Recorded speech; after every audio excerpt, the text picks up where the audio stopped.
Dealer of cocaine to the U.S. now is in the nation's most secure prison.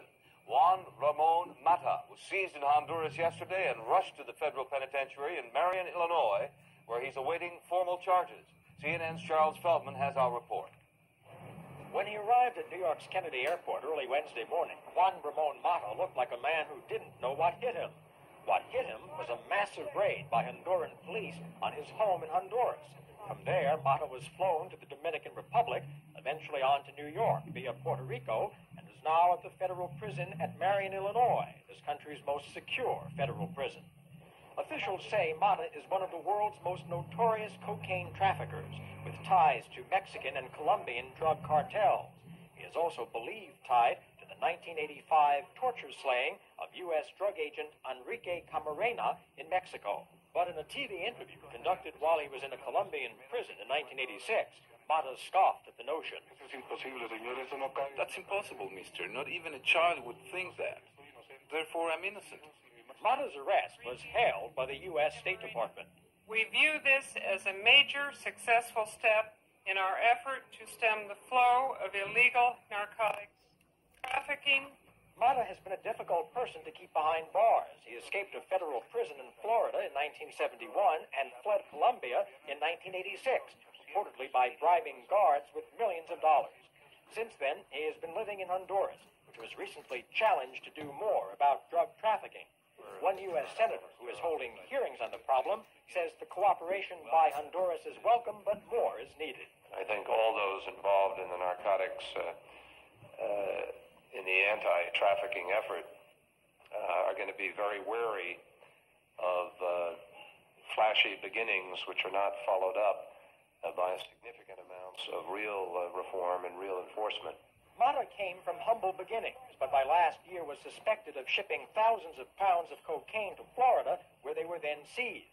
In third world countries, some people look up to people like Matta. In the case of Matta Ballesteros and certainly several of the major violators that you see in Central and South America, they're becoming folk heroes.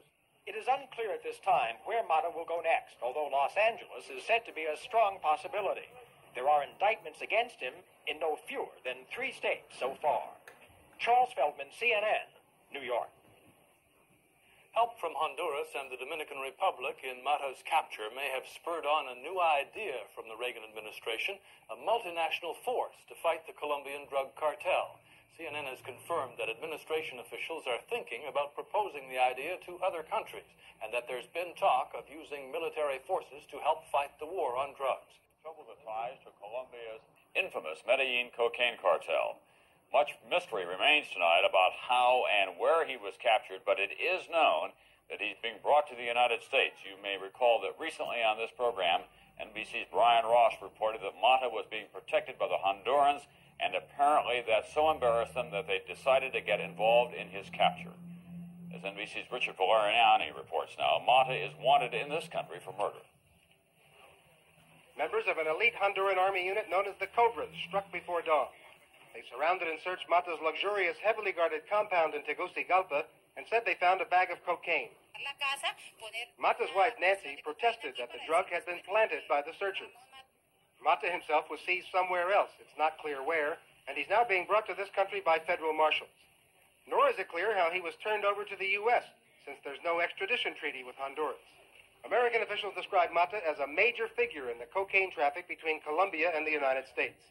They say the largest coke shipment ever seized in this country, 8,000 pounds in Miami last year in hollowed-out furniture, came from Matta. His trademark white Mercedes is well known in Tegucigalpa, where he's lived since reportedly paying $2 million in bribes to get out of a Colombian jail in 1986. His personal worth is estimated at $2 billion. Matta is wanted in the U.S. in connection with the 1985 murder of American anti-drug agent Kiki Camarena in Mexico, and he faces a number of drug charges as well. Because of Matta's links to high-ranking Honduran military officers, American officials say he had the run of the country and conducted his drug operations freely. But now, American law enforcement officials speculate that the Honduran military, stung by widespread reports of their involvement in drug dealing, went after Matta to show that there were no Noriegas in Honduras. Richard Valeriani, NBC News, New York. And that is a reference, of course, to Panamanian strongman Manuel Noriega, who was heavily involved in drug trafficking as well. Today, National Security Advisor Colin Powell admitted that U.S. economic sanctions have not been enough to force Noriega out. Powell said the administration now